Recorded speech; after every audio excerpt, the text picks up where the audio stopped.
Bismillahirrahmanirrahim. Assalamualaikum warahmatullahi wabarakatuh. Nama saya Sultan Amna, salah satu peserta dari pelatihan Pekerti Universitas Bengkulu. Tanggal lahir Pati, Jawa Tengah, 7 Agustus 1987. S1 saya tempuh di jurusan Teknik Mesin Universitas Sriwijaya. S2 di Teknik Metalurgi dan Material Universitas Indonesia. Aktivitas saat ini sebagai dosen tetap Politeknik AK Migas Palembang, program studi Teknik Pengolahan Migas, alamat di Skip Tengah Kebun Semai nomor 443 dan nomor HP 0899 4916 877. Video ini dibuat untuk sebagai salah satu syarat peserta Pekerti Universitas Bengkulu.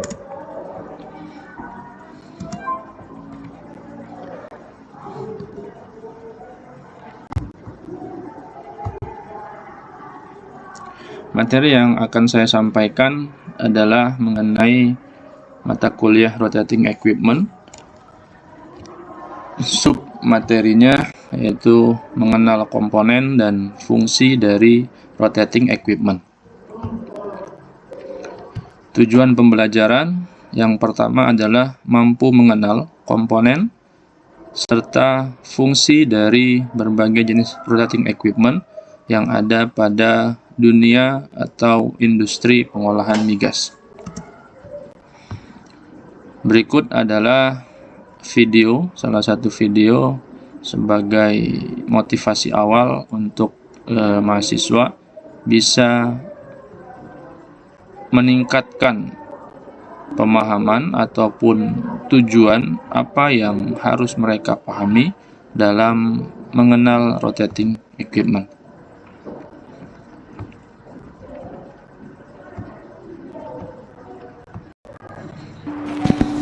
Silakan disaksikan. When I was young, I didn't really know what I was going to do when I got older. People kept asking me, but then eventually I thought that the idea of inventing things would be really cool. And the reason I thought that was because I read a quote from Arthur C. Clarke, which said that a sufficiently advanced technology is indistinguishable from magic, and that's really true. If you go back, say 300 years, the things that we take for granted today would be you'd be burned at the stake for. Being able to fly, being able to see over long distances, being able to communicate, and having access to all the world's information instantly from almost anywhere on the earth.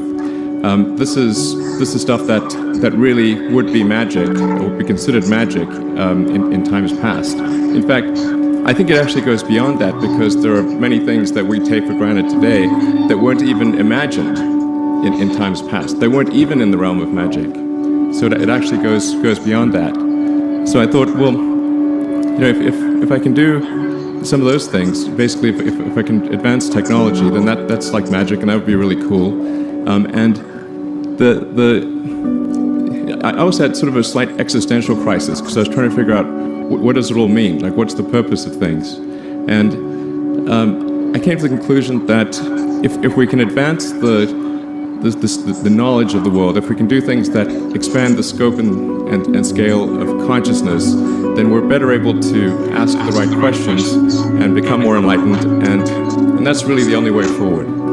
I think about what technology solution is necessary in order to achieve the particular goal, and then try to make as much progress in that direction as possible. I think that being a multi-planet species and being out there among the stars is important for the long-term survival of humanity. But then the part that I find personally most motivating is that it creates a sense of adventure. Baik, itu tadi salah satu video untuk memotivasi para mahasiswa agar lebih fokus dan agar lebih semangat dalam meraih tujuan atau impian yang dicita-citakan. Jadi bagaimana seorang Elon Musk, ya, kita sudah tahu bahwa beliau merupakan CEO atau pendiri dari perusahaan mobil listrik terbesar di dunia, Tesla, dan kerja kerasnya yang sungguh luar biasa di masa-masa mudanya, sehingga saat ini bisa kita lihat kesuksesan yang diraihnya itu tidak serta-merta, tidak instan, dan itu merupakan proses yang harus kita lalui bersama. Baik, hari ini kita akan membahas mengenai apa itu rotating equipment. Oke, dari gambar ini bisa kita lihat bahwa ada berbagai alat atau berbagai komponen yang banyak digunakan dalam pengolahan atau industri pengolahan migas. Jadi rotating equipment merupakan suatu alat atau mekanisme yang terjadi pada suatu alat yang itu akan bermanfaat atau berfungsi untuk melakukan sesuatu. Saya contohkan misalnya di gambar paling kiri ini adalah gambar pompa. Jadi pompa itu kita manfaatkan atau kita gunakan untuk memindahkan suatu fluida, ya, dalam hal ini zat cair, dari suatu tempat atau dari suatu proses ke bagian proses yang lainnya dalam sub bidang pengolahan migas. Jadi bagaimana peralatan-peralatan yang berputar atau rotating equipment ini merupakan peralatan penunjang untuk memindahkan atau mentransfer suatu liquid atau fluida dari suatu proses atau bagian proses menuju ke bagian proses berikutnya. Lalu ini adalah kompresor, ya. Ini adalah fan, dan terakhir adalah blower. Jadi bagaimana rotating equipment ini merupakan peralatan yang sangat penting dalam bidang pengolahan migas. Yang pertama kita akan membahas mengenai pompa. Pompa merupakan alat yang digunakan atau kita gunakan untuk memindahkan suatu fluida atau zat cair dari suatu tempat ke tempat yang lain, atau tadi saya bilang dari suatu proses ke bagian proses yang lain dengan cara menurunkan dan menaikkan tekanan zat cair tersebut. Kenapa saya bilang menurunkan dan menaikkan tekanan? Bahwa suatu fluida atau zat cair itu akan mengalir dari suatu tekanan atau tempat yang bertekanan tinggi ke tempat yang bertekanan rendah, sehingga mekanisme ini bisa kita manfaatkan untuk memindahkan suatu fluida atau suatu zat cair dari tekanan yang lebih tinggi menuju ke tekanan yang lebih rendah. Proses penurunan tekanan ini terjadi di bagian suction eye atau bagian hisap di pompa. Jadi pompa itu ada dua bagian yang cukup penting. Yang pertama adalah bagian suction atau bagian hisap, yang nantinya kita akan namakan itu merupakan pipa hisap. Lalu yang kedua adalah dengan menaikkan tekanan di bagian discharge atau bagian keluaran dari fluida, yang nantinya kita sebut dengan pipa hantar. Lalu jenis-jenis dari pompa itu terbagi menjadi dua klasifikasi umum. Yang pertama adalah positive displacement pump, lalu yang kedua adalah dynamic pump.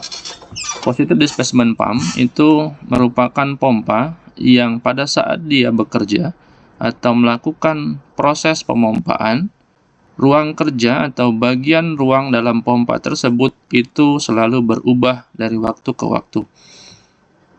Bisa dari yang kecil menuju ke yang besar ataupun sebaliknya. Contohnya adalah pompa torak. Jadi pompa torak itu kita analogikan sebagai torak atau piston yang naik turun, maka naik turunnya torak tersebut itu akan menjadikan pompa atau ruang kerja pompa itu dari besar ke kecil ataupun sebaliknya. Yang kedua adalah dynamic pump atau pompa kerja dinamik. Nah, ini adalah pompa yang pada saat dia bekerja atau melakukan proses pemompaan itu tidak terjadi penambahan ruang kerja. atau kita sebut dengan pompa kerja dinamik. Ya, contohnya ini adalah centrifugal pump yang pada saat ini merupakan pompa yang paling banyak digunakan dalam industri, baik di industri migas maupun industri yang lainnya. Berikutnya ini adalah berbagai komponen utama yang ada pada pompa. Ini adalah pompa secara umum. Jadi pompa ini akan digerakkan atau digerakkan oleh penggerak mula, dan kebanyakan itu adalah motor listrik. Jadi motor listrik ini itu dikoppel atau dihubungkan melalui suatu poros ke dalam pompa. Yang pompa ini itu terdiri dari beberapa komponen utama. Yang pertama adalah suction. Suction ini sudah saya jelaskan tadi bahwa ini adalah tempat masuknya fluida yang kita gunakan atau kita turunkan tekanannya. Jadi pada saat pompa ini bekerja, maka di bagian suction ini itu akan mengalami penurunan tekanan, sehingga fluida yang ada di luar atau di sekitar pompa itu yang tekanannya 1 atmosfer itu seolah-olah akan terhisap masuk ke dalam ruang pompa. Lalu komponen yang kedua itu adalah yang namanya impeller. Impeller merupakan suatu bilah atau sudu-sudu seperti baling-baling suatu kipas yang bekerja dengan putaran tertentu, sehingga dia akan menghasilkan putaran yang cepat, sehingga akan seolah-olah membuat bagian suction itu menjadi tekanannya 0 atau tekanan vakum. Lalu pada saat dia masuk ke dalam fluida yang masuk ke dalam impeller itu akan diberikan gaya sentrifugal dengan arah oleh fan tadi, oleh impeller tadi, lalu akan dihempaskan ke dinding-dinding dari pompa, yaitu kita sebut dengan volute. Volute di sini adalah rumah casing atau rumah pompa yang biasanya berbentuk seperti rumah keong, yang bentuknya adalah mirip dengan rumah siput. Fungsi dari rumah siput ini adalah pada saat fluida mengalir ke bagian volute itu akan diturunkan kecepatannya, dan di lain sisi dan di lain pihak itu akan menaikkan tekanan dari fluida, sehingga fluida yang punya tekanan tinggi itu akan keluar melalui discharge. Nah, bagian-bagian komponen yang lain itu ada seal. Seal ini ada sebagai pelindung atau sebagai penyegel agar fluida yang masuk ke dalam pompa itu tidak keluar. Lalu yang kedua ada yang namanya shaft atau poros. Ini yang berfungsi untuk menghubungkan penggerak mula atau penggerak dari pompa itu ke impeller. Yang ketiga ada casing. Ini casing secara keseluruhan pompa. Lalu ada bearing. Bearing adalah tempat untuk menopang berbagai gaya yang ditimbulkan atau digerakkan oleh mekanisme motor listrik, sehingga bearinglah yang menjadi penopang dari semua poros ini. Lalu ada oil ring. Nah, ini berfungsi untuk mendinginkan poros yang pada saat dia berputar dengan putaran yang sangat tinggi itu akan mengalami yang namanya panas dengan temperaturnya naik, sehingga membutuhkan pelumas untuk mendinginkan poros. Nah, ini adalah komponen-komponen dalam suatu pompa. Berikutnya alat yang kita sebut dengan kompresor. Ini kompresor itu merupakan alat yang kita gunakan untuk menaikkan tekanan suatu gas dengan syarat gas tersebut harus kompresibel. Apa itu kompresibel? Yaitu gas yang bisa kita mampatkan atau yang bisa berubah bentuknya pada saat dia masuk ke dalam suatu ruangan, maka dia pada saat kita beri tekanan atau kita turunkan volumenya, maka gas tersebut akan mengikuti pola atau ruang dari volume yang kita kecilkan. Jadi perubahan tekanan ini adalah dengan mekanisme pengecilan volume suatu ruang. Sama seperti pompa, kompresor atau klasifikasi kompresor itu bisa dibagi menjadi dua. Yang pertama adalah positive displacement, yang kedua adalah dynamic kompresor. Jadi sama seperti pengertian dari pompa kerja positif, baik pompa kompresor kerja positif yaitu pada saat ruang kerjanya atau volume kerja pada saat pompa beroperasi, maka ruang kerjanya adalah berubah. Tapi pada dynamic kompresor, maka ruang kerja dari kompresor itu tetap atau tidak berubah. Nah, ini komponen utama yang ada pada suatu kompresor. Yang saya contohkan ini adalah pompa kerja positif ya, atau pompa torak. Jadi kompresor kerja positif ini atau positive displacement kompresor ini itu digerakkan oleh motor listrik. Lalu motor listrik ini yang kita hubungkan dengan crankshaft dan connecting rod melalui suatu piston, sehingga pada saat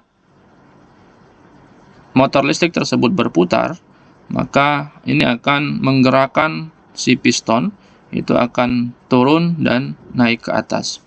Nah, naik turunnya piston ini itu akan mengakibatkan volume atau ruang kerja dari kompresor itu akan mengalami perubahan dari waktu ke waktu.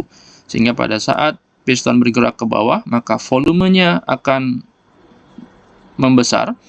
Lalu otomatis ini ada yang kita sebut dengan katup masuk atau input valve yang warna biru ini, maka gas yang ada di bagian luar atau di temperatur ruang itu akan masuk ke dalam, lalu memenuhi ruang kerja dari kompresor. Lalu setelah itu akan ditekan atau diperkecil ruangannya. Setelah dipenuhi oleh udara tadi ruangannya, maka akan ditekan oleh kompresor ini dengan tekanan tertentu sehingga menaikkan tekanan fluida yang ada dalam sini, dalam hal ini adalah udara. Lalu dengan tekanan tertentu itu akan mendorong discharge valve atau katup keluarannya, sehingga udara yang awalnya 1 atmosfer itu akan berubah atau naik tekanannya hingga 2 atau 3 atmosfer, lalu keluar ke discharge valve atau keluar menuju ke tangki yang digunakan untuk menyimpan udara. Ini adalah bagian-bagiannya, ada connecting rod, ada crankshaft, ada piston yang bergerak naik turun, lalu ada ring piston. Ini akan bermanfaat atau berguna agar tidak terjadi kebocoran atau udara yang ada di atas ini tidak masuk ke bagian bawah dari piston. Lalu ada input valve warna biru ini, ada discharge valve yang warna merah, lalu ada valve plate atau plat untuk mendudukan valve-nya, lalu ada head atau cylinder head, dan terakhir ada suction di bagian kompresor, lalu ada discharge di bagian output dari kompresor menuju ke tabung penyimpanan. Ini adalah komponen utama dari kompresor. Berikutnya, alat berikutnya yaitu kita sebut dengan fan, yaitu merupakan alat yang digunakan atau kita gunakan untuk menaikkan suatu tekanan gas atau udara dengan mekanisme rotasi atau sudu atau bilah suatu impeller. Jadi sama seperti pompa dan kompresor, fan juga ada yang kita sebut dengan positive displacement, ada juga yang dynamic. Dan terakhir ini adalah komponen utama dari fan. Itu ada bagian motor listriknya yang menjadi penggerak awal atau menjadi penggerak dari baling-baling atau impeller dari fan. Lalu ada, kalau di sini kita hubungkan dengan bell drive, yaitu sebagai sabuk penggerak yang kita hubungkan ke poros, lalu ada fan-nya. inlet fan. Lalu di bagian inlet fan itu ada filter. Pada saat udara terhisap masuk ke dalam sini, itu akan disaring oleh filter. Jadi udara yang kotoran-kotoran yang ikut di udara maka akan difilter, lalu masuk ke baffle sebagai tempat untuk mengalami mekanisme perubahan. Lalu yang berikutnya ada yang namanya HE, di sini akan kita dinginkan. Jadi jika udara yang masuk ke dalam kipas ini itu adalah udara yang panas, maka kita akan dinginkan dia menggunakan heat exchanger, lalu menuju ke outlet diffuser, atau dalam hal ini adalah udara yang bersih keluar dari fan. Ini adalah bagian-bagian dari fan, dan ini sebagai kontrol dari motornya. Jadi ada motor kontrol dan variabel frekuensi drive-nya. Ini bagaimana mekanisme motor ini kita atur sedemikian rupa sehingga kerjanya atau putaran dari fan itu sesuai dengan apa yang kita harapkan. Oke, mungkin itu saja yang bisa saya sampaikan. Terima kasih. Mohon maaf bila ada kesalahan. Saya akhiri. Wassalamualaikum warahmatullahi wabarakatuh.